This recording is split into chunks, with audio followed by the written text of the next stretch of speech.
Jusqu'où seriez-vous prêt à aller pour vous venger? C'est la question que pose cette histoire, l'histoire de Blue Ruin, un film sorti en 2013, un film américain de Jérémy Saulnier. C'est un homme qui décide de se venger du meurtrier de ses parents. Une vengeance apeurée, quand nous voyons le personnage, incertain, maladroit. C'est une histoire d'amour et de famille, ou plutôt d'amour de famille, où Eros, l'amour, entraîne Thanatos, la mort, dans une course meurtrière sans fin. C'est très peu d'exposition au début du film. On ne sait pas exactement ce qui se passe. Les éléments de l'histoire, le pourquoi du comment, est comme dilué dans l'avancée de l'action. On commence sur une pauvreté, une fragilité au présent du personnage, nous présentant celui-ci comme en marge, désespéré, dans une Amérique rurale, non urbaine, un petit peu abandonnée par les structures, abandonnée par toute force d'autorité, où chacun fait un petit peu sa loi. Peu à peu, le passé nous est raconté et nous comprenons ce qui motive notre héros. Ce n'est jamais montré, c'est seulement raconté. Des fois des non-dits, des fois des regards suffisent. Il y a beaucoup de choses que nous allons déduire par le rapport des images, la transpiration du personnage, mais aussi l'émotion qui se dégage par son regard. On va le découvrir au fur et à mesure. C'est une histoire qui est faite par ces personnages, par leur expérience. C'est un film profondément humain, un humain qui n'est pas tout-puissant. À un moment, notre héros a une blessure de flèche et il doit retirer la flèche et on passe beaucoup de temps sur son visage, faire toutes sortes de grimaces et ça rend compte quand même d'une maladresse bien humaine et bien présente chez chacun d'entre nous. Presque une maladresse un petit peu comique, un stress. C'est un visage stressant que nous voyons pendant le film, mais également des relations par le dialogue, notamment quand notre héros va voir son ami pour lui demander une arme.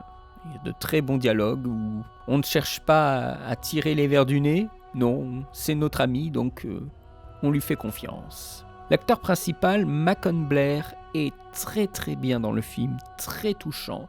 Ça pourrait être n'importe qui. Il a un visage, pourrait-on dire, passe-partout. Tous les personnages sont intéressants. Son ami, le métalleux, est aussi très très bien.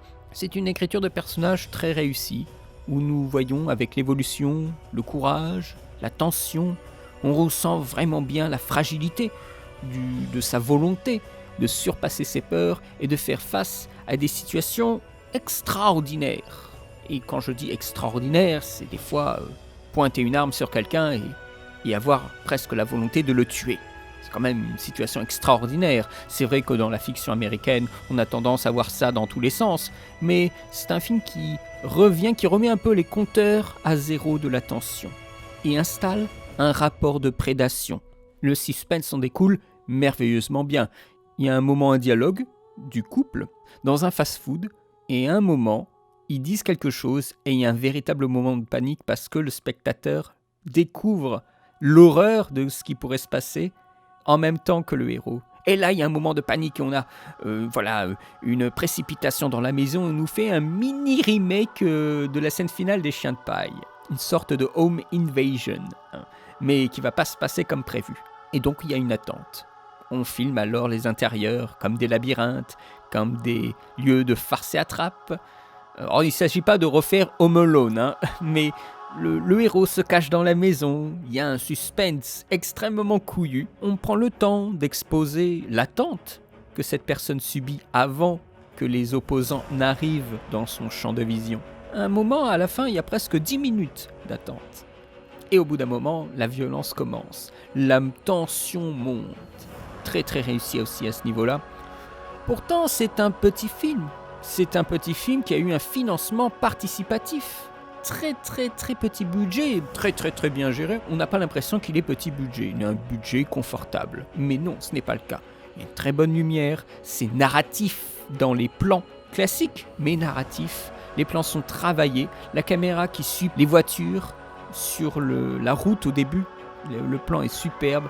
Il y a des plans très forts, notamment il y a un plan à la fin où on a des gens qui débarquent dans une pièce, dans une sorte de salon, et qui écoutent un répondeur. La caméra recule progressivement, les gens qui regardent le répondeur deviennent flous, et on a notre héros qui est sur un côté, sur un mur, au premier plan, qui est en train d'écouter ce que disent les gens qui écoutent le répondeur.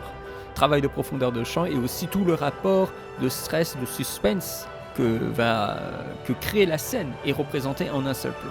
C'est très très réussi.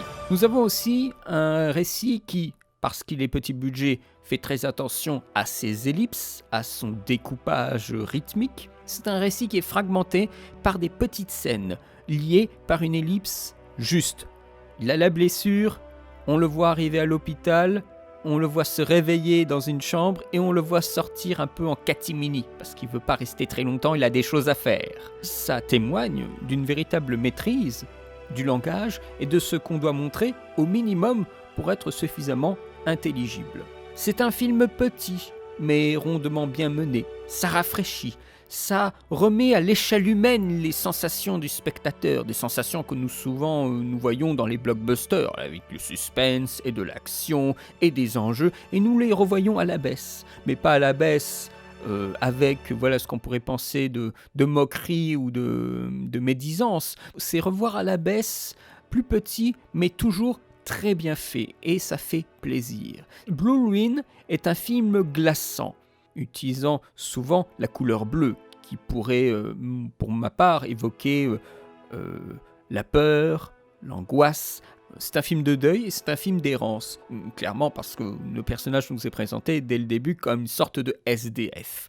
Mais c'est un film qui prend son temps à raconter les choses. Ça raconte pas beaucoup de choses, hein. C'est pas un film dense, c'est un film qui prend son temps. Et ça fait du bien de se reposer un petit peu et de calmer le jeu. Donc je vous invite à calmer votre jeu en regardant Blue Ruin. C'est très réussi et efficace, tout en jouant à contre-courant dans la cour des grands.